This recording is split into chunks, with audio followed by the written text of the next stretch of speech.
My son said you're not invited. My wife doesn't want you there. That was the message I received 2 days before Thanksgiving. Just a single sentence. No greeting, no apology. No warmth. It came in the middle of the afternoon while I was in the kitchen folding linen napkins I had ironed earlier that morning. I had a roasted butternut squash recipe sitting on the counter, my cranberry chutney cooling on the stovetop, and a box of fall-themed serving dishes I'd planned to bring to their house, neatly packed and ready. I read the message 3 times. Before sitting down, my hands were shaking. Brian, my only son, the boy I raised mostly by myself after his father passed, had just uninvited me from Thanksgiving dinner because Melissa, his wife, didn't want me there. Hold on a moment before we move forward. Let us know where in the world you're watching from. And if you're loving these stories, don't forget to hit subscribe. Tomorrow's episode is going to be absolutely mind-blowing. I didn't know what to respond. I didn't even know how to breathe at that moment. I had bought that house they lived in. Not all of it, but enough. The down payment was mine. Also covered the first 8 months of their mortgage while Brian was between jobs and Melissa was home with the baby. They never even had to, as Kai offered, 'cause that's what family does. At least that's what I believed. I stared at the message for a long time. My fingers hovered over the keyboard.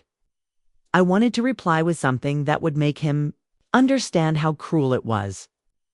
But all I could manage to type was, okay. And then I went into the guest room, shut the door, and cried harder than I had in years. That evening, I didn't cook dinner. I couldn't. I sat at the edge of my bed with the lights off, phone face down beside me, staring at the dark. My mind kept replaying every Thanksgiving we ever had when Brian was a child. The way he'd run through the house smelling of cinnamon and leaves, helping me mash the potatoes or arrange the dinner rolls. He used to draw little place cards for each guest in crayon. Even for the cat, I thought about the year I hosted his in-laws for the first time, how I made room at the table for Melissa's mother and father, even though they never seemed to like me. I thought about how quiet Melissa had been that day, how she pulled Brian aside twice and whispered, then barely touched the meal I spent 2 days preparing. I always chalked it up to nerves. Or maybe she just wasn't used to being part of a family that still made food from scratch. Now, I wasn't even welcome at the table. I had helped them build. Literally. The next morning, I woke up early. I had hardly slept. My eyes were puffy and my chest felt tight. But I got up anyway. I needed to keep myself busy. That's when I remembered something. The mortgage. I walked into the kitchen and opened the cabinet where I kept the file box with important documents. I flipped through the folders until I found the one labeled Brian and Melissa House. Inside was a copy of the closing documents. I had signed on as a co-borrower. They couldn't qualify on their own at the time, so the lender had required someone with a strong credit history to co-sign. That was me. Not only that, but I had been making the payments myself through my own online banking system. It had just been easier that way at first. I paid, and Brian and Melissa were supposed to reimburse me monthly. They only did that for about 5 months. Then came excuses, tight budget this month. Baby's doctor visit, car insurance due, and eventually the reimbursements just stopped altogether. I never pressed them, told myself it wasn't worth the conflict. But looking at those papers now, something changed in me. I sat down at the dining room table, opened my laptop, logged into my bank, and canceled the automatic transfer for their next mortgage payment. It took less than 2 minutes. Then I went into the payment history. $12,850. That's how much I had paid in total. I printed the receipts, all 27 of them, and placed them in a folder. Then I placed the folder in a drawer and closed it. I didn't hear from Brian again. For 3 days, not a word. Not even to ask how I was spending Thanksgiving. On Thursday morning, I watched as he and Melissa posted a photo on Facebook. Our family around the table, everyone smiling. The caption said, "Grateful for the ones who matter most." There was a visible empty chair at the end of the table where I used to sit. It was deliberate. I knew it. So I unfollowed both of them. At noon, I made myself a turkey sandwich, sat alone in my kitchen, and watched a movie I'd seen 10 times before. I didn't cry this time. I just sat there, numb, floating in a silence I hadn't asked for, but had clearly been given. On Friday morning, Brian called. I didn't answer. He called again in the afternoon. Okay. And again the next morning. By Sunday night, I had 6 missed calls. For voicemails and a text that said, "Mom, we need to talk. Call me, please." I waited, then I listened to the last voicemail. His voice was urgent. "Mom, the bank called. The payment didn't go through. I don't know what's going on, but we're overdue. Can you please call me? Melissa is freaking out."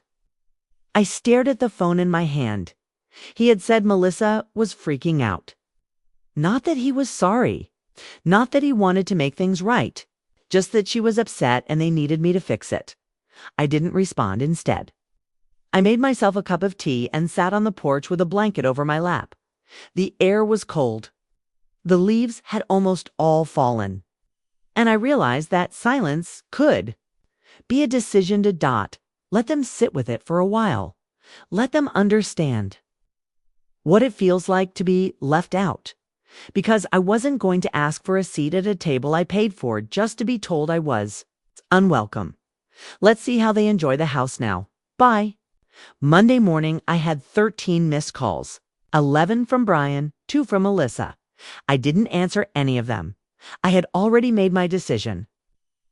I had canceled the payments, shut off the auto pay, and collected every single receipt proving exactly how much I had covered for their mortgage.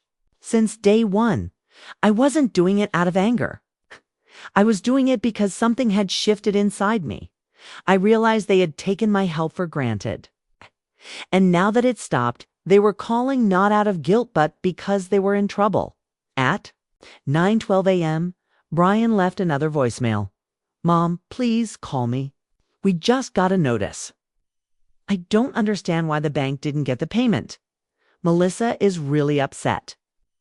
We're trying to get in touch with the mortgage company now, but they said we have to resolve this immediately. Just please call me back."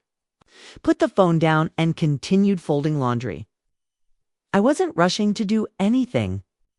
I had been rushing for other people most of my life. For once, I wanted to see what happened when I did nothing. At 12:30 p.m., I finally picked up the phone, not to call him, to call my bank.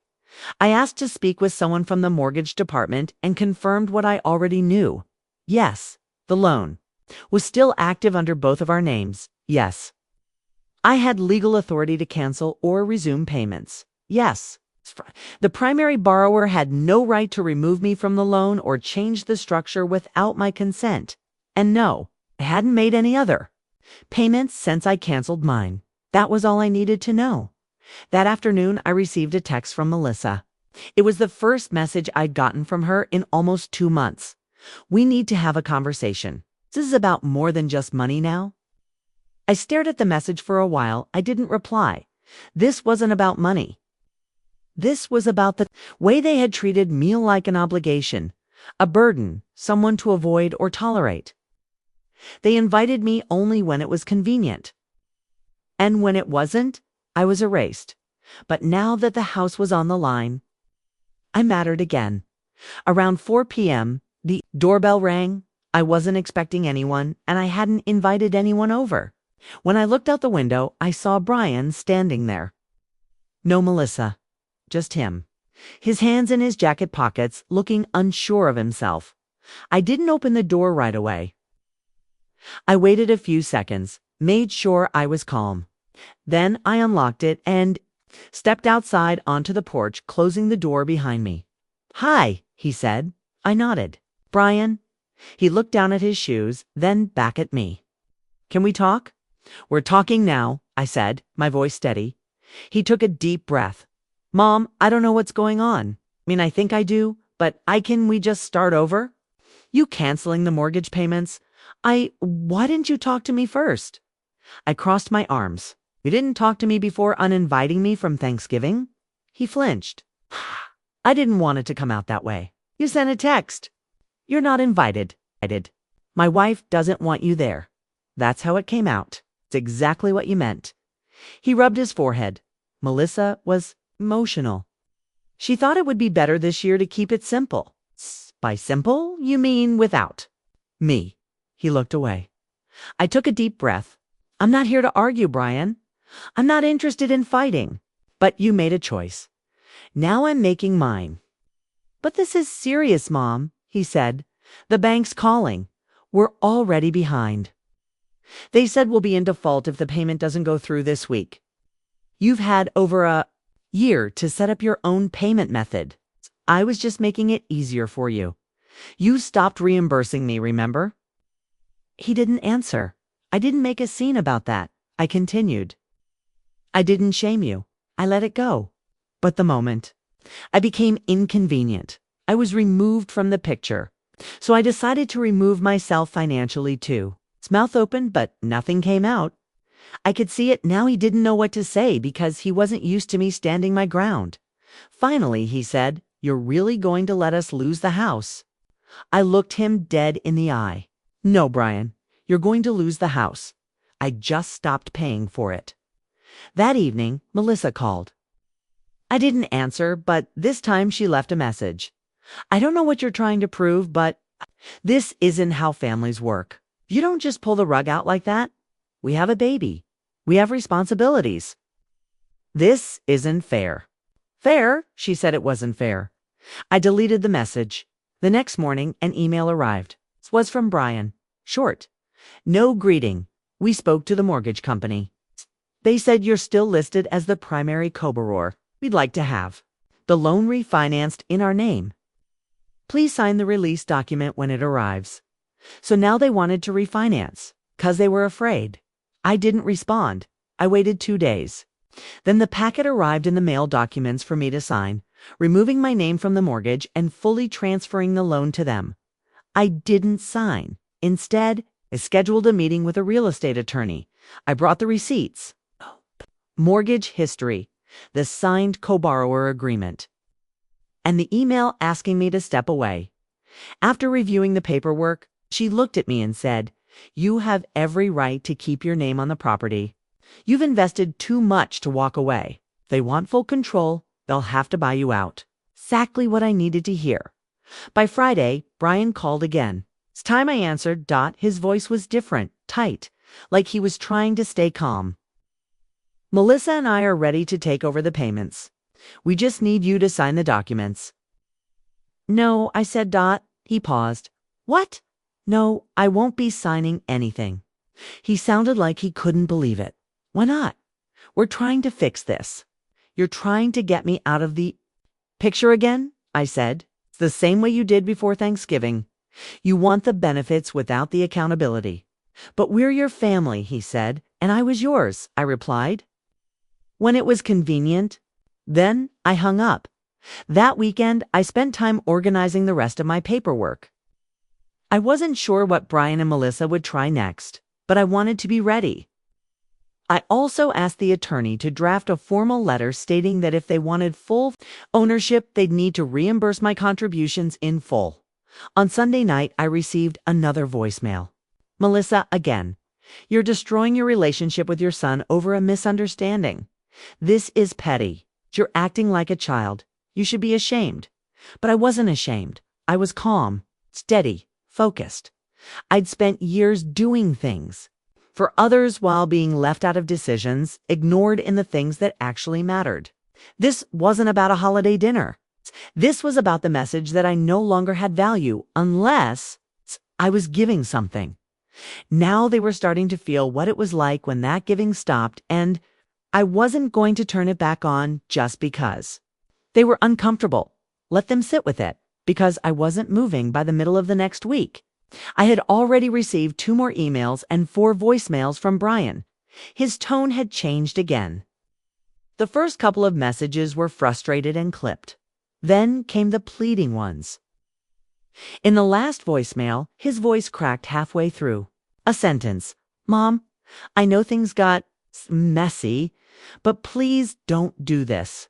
Melissa is panicking. I'm trying to work things out with the bank, but we can't afford to fall another month behind. I know we made mistakes. I just can't. We fix this. I'll do whatever it takes. I didn't respond right away. I wasn't sure if it was guilt, speaking, or fear. Maybe both. That same afternoon, I had another meeting with the attorney. Her name was Claudia, direct, efficient, and not afraid to tell me when I was being too generous. I showed her Brian's latest messages. She didn't look impressed. They're not trying to fix anything. They're trying to avoid responsibility. Again, she said, flipping through the refinance proposal they had sent me earlier. They want you out of the loan. But they're not offering you any repayment of what you've invested. And unless they pay off your portion, you'd be walking away from tens of thousands of dollars. I know, I said. I just don't want this to drag out into something bigger than it needs to be. Claudia leaned forward. Let me be clear. You hold the leverage. Don't let guilt or emotion take you out of that position. They want the house, fine. They can have it, but not for free. She drafted a response letter. It outlined the amount I had contributed to their home since purchased $12,850 in payments, plus $4,000 in other expenses related to maintenance and repairs I had covered the first year. Total $16,850. If they wanted me to release my claim on the mortgage and transfer full responsibility to them, they needed to pay that amount in full. Before anything was signed, no negotiation, no, we'll pay you over time. I read the letter twice before agreeing to send it. That night, I didn't sleep well. I wasn't second-guessing the decision. I was just tired. Tired of being put in this position. Tired of feeling like the bad guy for finally standing my ground. I remembered when Brian was younger, maybe 9 or 10 years old, he had scraped his knee playing soccer in the driveway, and I carried him inside, sat him on the bathroom counter, and patched him up while he cried. He told me he didn't want anyone else to help him, just me. I remember thinking I'd always be that person for him, the one he'd run to, the one he'd trust. Now I was the obstacle, the one he wanted out of the picture. The house wasn't just money. It was proof. Proof that something had changed. That I wasn't seen the same way anymore. 3 days later, Brian responded to the letter. He didn't call. He emailed. We can't. Pay that amount up front. It's too much. Melissa and I can offer you $5,000, and we can set up a payment plan for the rest. Claudia was blunt. Reject it. So I did. We replied that my terms were non-negotiable. If they couldn't afford the full reimbursement, they were free to sell the house, pay off the loan, and move on. Otherwise, the mortgage would stay in both names. And I would no longer contribute a cent. That was it, a day after we sent the reply. Melissa showed up at my door. It was the first time she had ever come to my house alone. She wasn't crying. She wasn't even pretending to be friendly. She stood on the porch with her arms folded, staring at me like I had personally tried to ruin her life. We need to talk, she said, her voice low and flat. I didn't invite her in. I just stepped outside and closed the door behind me. Go ahead, said. I don't know what game you're playing, but this is going too far, she snapped. You're putting our home at risk over a holiday dinner. Is that really worth it to you? I didn't answer immediately. I looked at her for a long time. She didn't seem scared. She seemed angry. Like I had embarrassed her. Like my refusal to fall in line had somehow violated some unspoken agreement. You excluded me from Thanksgiving, I said. You asked Brian to send me a message telling me I wasn't welcome. You posted photos online that made it clear I'd been replaced. You didn't just hurt me. You erased me. It wasn't personal, she said quickly. We just wanted one holiday to ourselves. But you didn't pay for that house yourself? I did. And now you want me to quietly sign away my claim while you keep the benefits? We have a child, she said sharply. Do you really want to uproot your grandson's life over this? I held her gaze. You should have thought of that before you shut me out. She clenched her jaw. So this is punishment? No, I said. This is me finally drawing a line. You don't get to treat me like I don't exist and still expect me to fund your lifestyle. She didn't respond.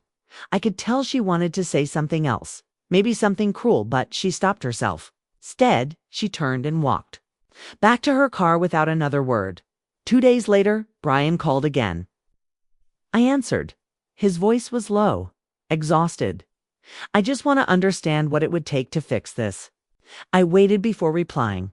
It's not about fixing it, I said. It's about acknowledging what happened. If you let Melissa dictate the rules of your family, you erased me to keep her comfortable. Now that it's costing you something, you want to call it a misunderstanding.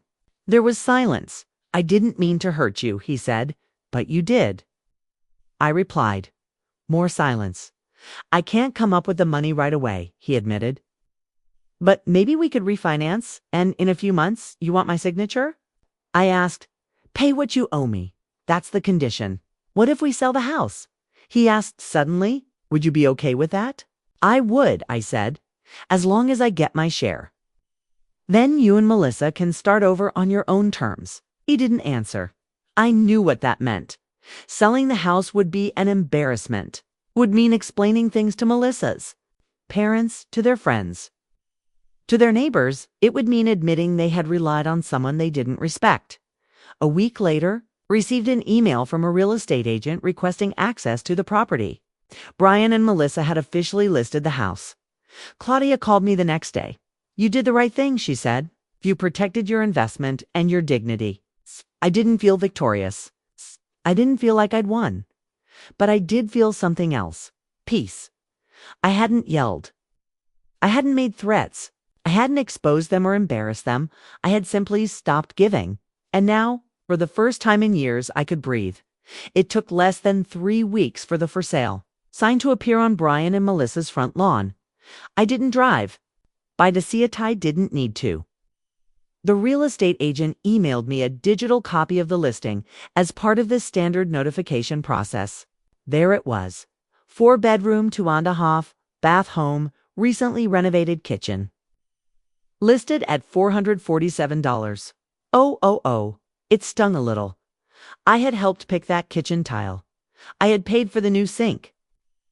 I had signed the contractor check when Brian's credit card was maxed out. Now I was part of the selling point in a home where I wasn't even welcome for Thanksgiving dinner.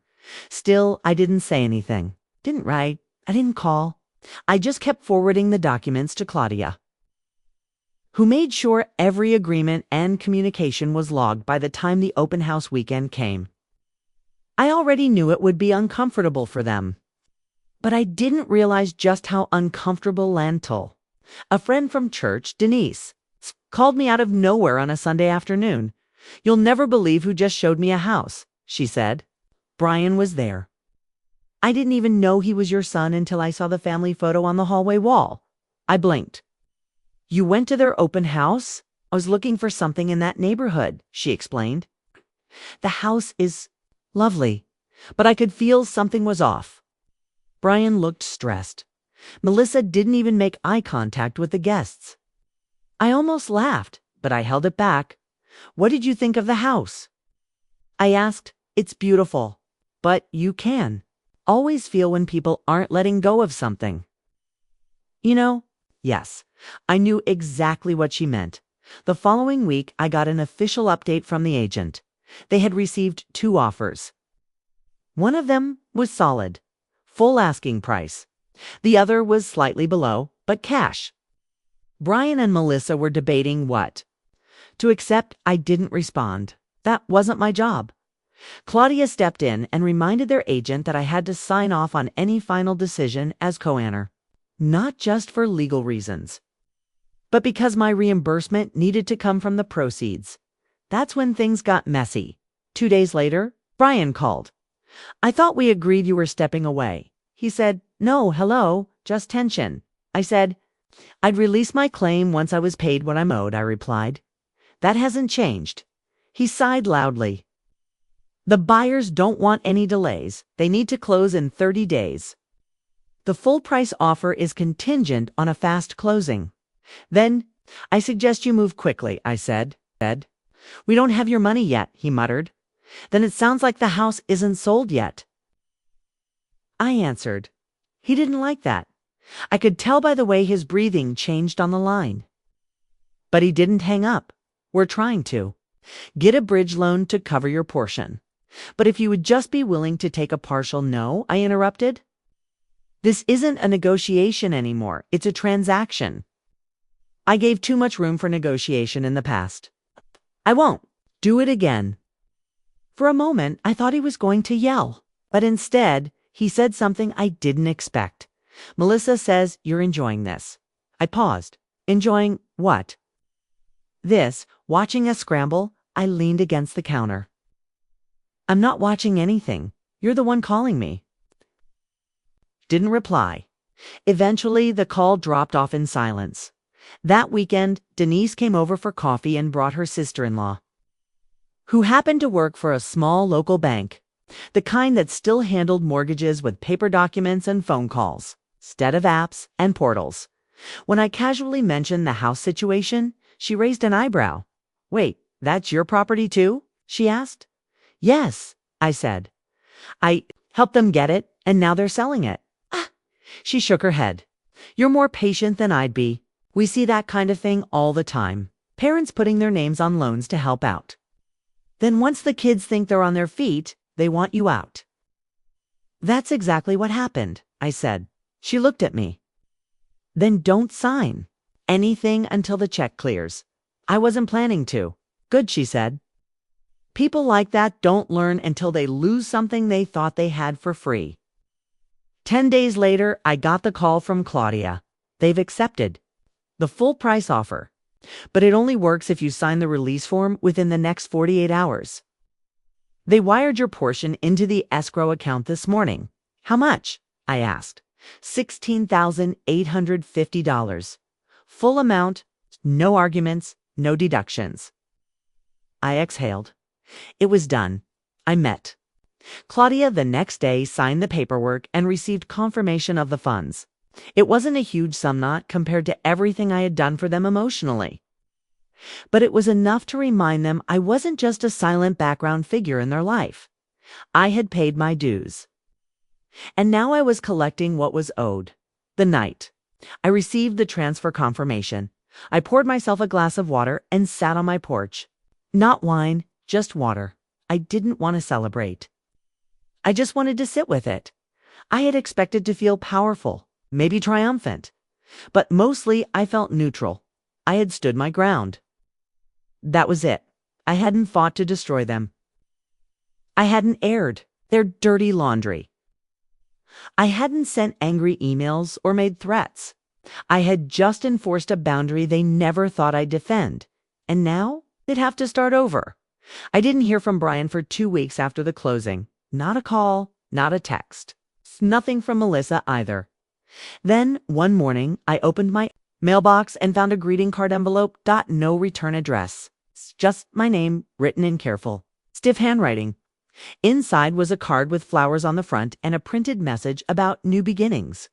On the inside, Brian had written 3 sentences. We've moved. We're renting a place near Melissa's parents. Thanks for your help with the house when we needed it.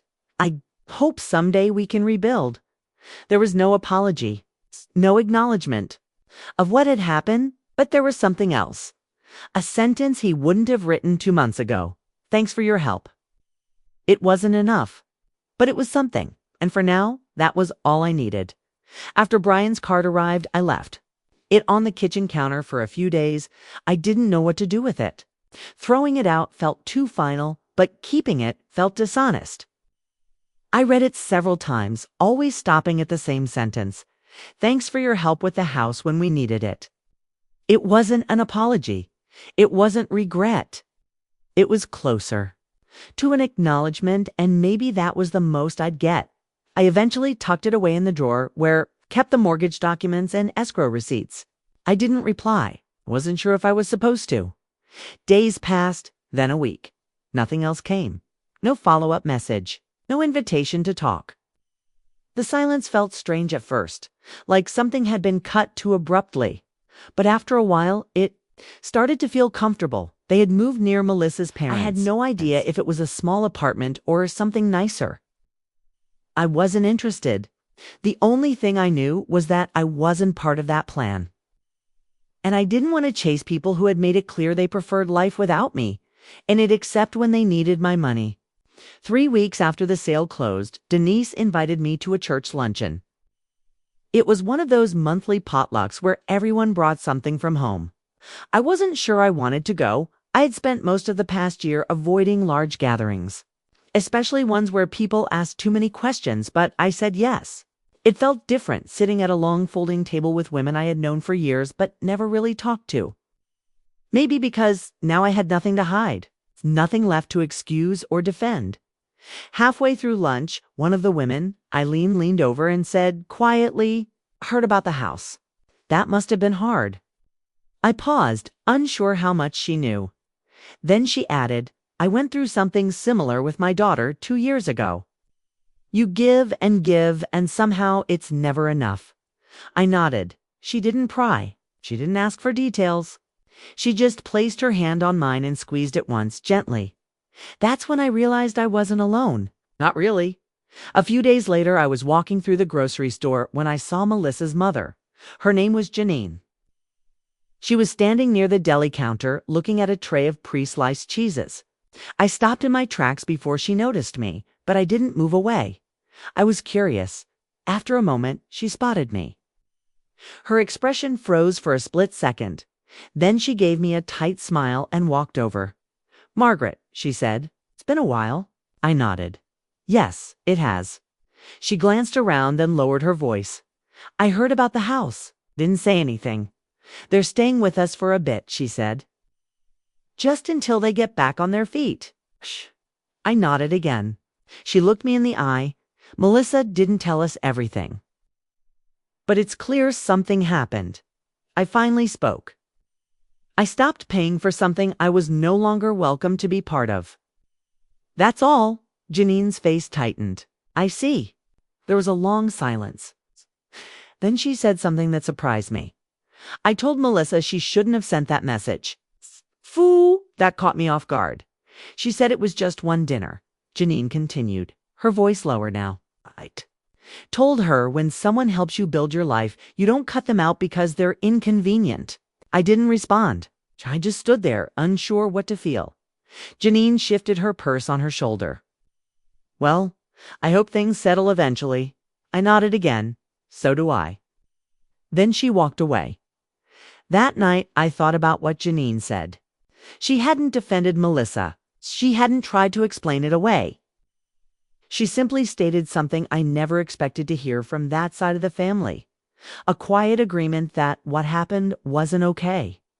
I didn't know what that meant for the future. Maybe nothing, but it meant something to me now. A week later, was cleaning out the guest room closet when I found a box of framed photos I'd taken down during the whole mess. There was one of Brian at his high school graduation, one from his wedding, with me standing beside him in a pale blue dress, holding a bouquet. He looked happy in all of them. So did I for a moment. I wondered if we could ever go back to that. If any of that version of us still existed under the silence and damage. I didn't have an answer. I took the frames out, dusted them off, and carefully packed them back into the box. I didn't hang them up again. But I didn't throw them out either. On a Tuesday afternoon, the phone rang. The caller ID showed a number I didn't recognize. I let it go to voicemail. When I listened to it later, it was Brian. "Hi, Mom. Just checking in. We're okay. I started some part-time work. Melissa's doing freelance stuff again. Just wanted to let you know we're managing. Anyway, I hope you're doing all right too." There was no request, no complaint, just information. A tone I hadn't heard in a long time. I didn't call back. I didn't need to, but for the first time, it didn't feel like he was reaching out for something. It felt like maybe, just maybe, he was reaching out because he wanted to. That was new, and it was enough. I started making a list of things I wanted to do. Small things, personal things. Take the cooking class at the community center I'd put off for years. Repaint the hallway. Organize the photos from my old albums. Plan a trip to Maine in the fall, something I had always talked about but never actually scheduled. It didn't feel like revenge, didn't feel like freedom. Exactly. It felt like living on my terms. It was the second week of September when the envelope arrived at first. Didn't recognize the handwriting on the front. It was uneven, slightly shaky, almost like someone had taken too long to write each letter. There was no return address, just my name, Mom. I opened it slowly, unsure of what to expect. Inside was a simple card with sunflowers on the front and no printed message inside, just a few handwritten lines. Eli turns 3 next Saturday. We're having cake at the park near our old house. No big party, just a few people. If you want to come, I'd like that. Brian, I sat down at the kitchen table and read it again, then a third time. It was the first time he had invited me to anything in nearly a year. No pressure, no guilt, just a choice. I didn't respond right away. I wasn't sure what my answer was. For the next few days, I kept the card on the table next to my grocery list and the local paper. Every morning, I'd see it. Every night, I'd move it from one side of the table to the other. I didn't tell anyone about it, not Denise, not Claudia, not even Eileen from church. I didn't want anyone's opinion on what I should do. I wanted the decision to be mine. Part of me thought, why now? Why? After all that silence, after the way I had been treated, would Brian want me there?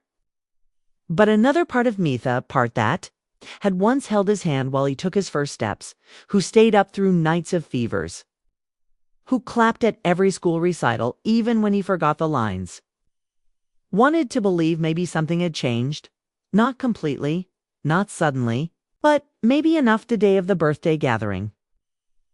I woke up early and sat with a cup of coffee in silence. The card was still on the table. At 9 a.m., I got dressed. Nothing too fancy, just a clean blouse and a pair of comfortable slacks. Packed a small gift, a picture book, and a set of wooden animal toys. I knew Eli wouldn't remember this day, but I would. I drove to the park slowly. It was the same one Brian used to play in when he was little. I remembered the sandbox in the far corner and the swings that had always squeaked a little too loudly. It hadn't changed much. When I pulled into the parking lot, I saw a few cars, some balloons tied to the back of a bench, a folding table with cupcakes and juice boxes. And there he was, Brian Dott, holding Eli's hand. When he saw me, he didn't wave right away. He just looked, his expression unreadable. Then he gave a short nod. That was enough. I walked over, staying calm, steady. "Hi," I said. "Hi," he replied. "Thanks for coming." Melissa was nearby, setting out plates. She didn't say anything, but she looked up when I approached. Our eyes met. She gave a small, stiff smile. Not warm, but not hostile either. It was the first peaceful look she'd given me in a very long time. Eli ran toward a toy truck someone had left by the grass. He didn't know who I was. Not really. At that age, he knew faces, routines, voices, not stories. It's not history. I watched him for a while. Then Brian spoke. I wanted to say, thank you for the house. For everything. I know I didn't handle things well. I didn't answer right away. You didn't, I said finally, but you're here now. He looked down at the grass. I thought I had to choose sides, he said, between you and Melissa. I thought keeping peace meant keeping distance. And what do you think now? I asked. I think peace doesn't come from cutting people off. Okay, comes from fixing what got broken. That was the closest I was going to get to an apology, and it was enough for today. We didn't talk much after that. I stayed about an hour, ate a small slice of cake, watched Eli try to blow out a candle while everyone clapped. No big speeches, no group photos, no dramatic reunions.